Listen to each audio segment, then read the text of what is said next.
नीता के पति का नाम ले लेके नीता के पति का काम कर रहे हैं। कुणाल कामरा जैसे दो कौड़ी के सड़क छाप कॉमेडियन की किसी भी बात को सीरियस लेने की कोई ज़रूरत नहीं है, क्योंकि अगर इस व्यक्ति के पास अच्छे आइडियाज़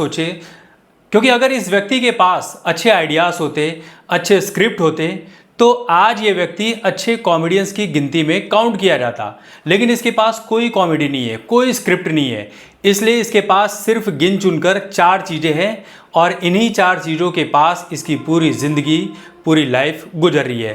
पहले हैं प्रधानमंत्री मोदी, दूसरे हैं मुकेश अंबानी, तीसरे हैं गौतम अडानी और चौथे हिंदू देवी देवताओं के बारे में ऐसे जोक्स करना जिसे सुनकर हिंदू पक्ष के लोग सनातनी भड़क जाएं और इसके बारे में चर्चा करें। बाकी इसके पास अपना कोई भी टैलेंट नहीं है। आपने देखा होगा कि इसके किसी भी जोक्स के ऊपर कभी कोई हंसी नहीं आती है, ऐसा लगता है कि बस खड़ा कर दिया गया है। लेफ्टिस्ट है, अब इनके जोक्स पर क्या ही हंसी आएगी। दूसरी तरफ आपने देखा होगा कि भगवान राम का नाम लिए बिना कभी किसी का काम नहीं चलता है। मोदी का नाम लिए बिना किसी की राजनीति आगे नहीं बढ़ती है। अब इस व्यक्ति ने सोनम वांगचुक जहां पर अनशन कर रहा है वहां पर ये पहुंचकर क्या कहता है कि ये सरकार सीता के पति का नाम लेकर नीता के पति को खुश करने में लगी है। गलत कुछ नहीं कहा, ठीक है, अच्छी बात है।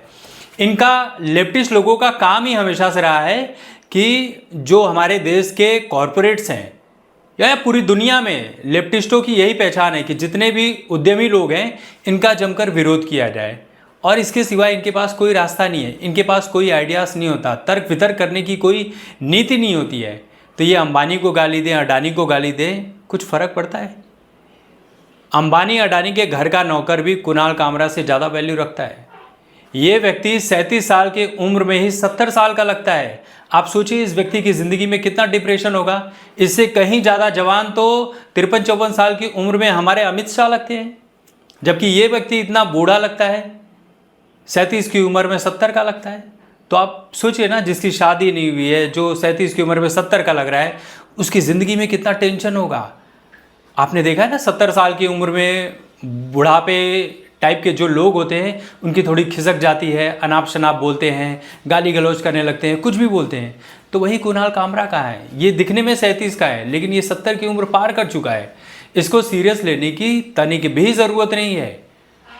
समझ में नहीं आता आप सीरियस क्यों लेते हैं, क्यों इसे भाव देते हैं। कुछ गलत नहीं कहा भाई सीता का पति कौन है?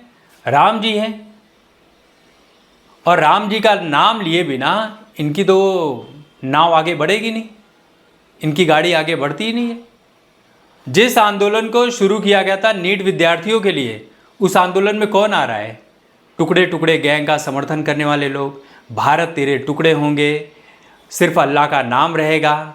फिर यहाँ पर राम जी को अभी ऐसी अपशब्दों से बुलाया जा रहा है। फिर प्रकाश राज, मैं जय श्री राम नहीं कहूँगा, सिर्फ जय संविधान कहूँगा। दिन भर ये लोग ठूस ठूस कर खाना खा रहे हैं। एक जैन मुनि है, उन्होंने तो कह दिया कि सोनम वांगचुक सुबह 4 बजे ही खाना खा लेता है। जैसे रोज़ा में करते हैं ना, सुबह 4-5 बजे उठकर खा लो, फिर उसके बाद खाया जाता है शाम को। वही सोनम वांगचुक कर रहे हैं, इससे ज़्यादा कुछ नहीं है। क्योंकि जो व्यक्ति 3-4 दिन हो जाते हैं ना, उसका शरीर जवाब देने लगता है।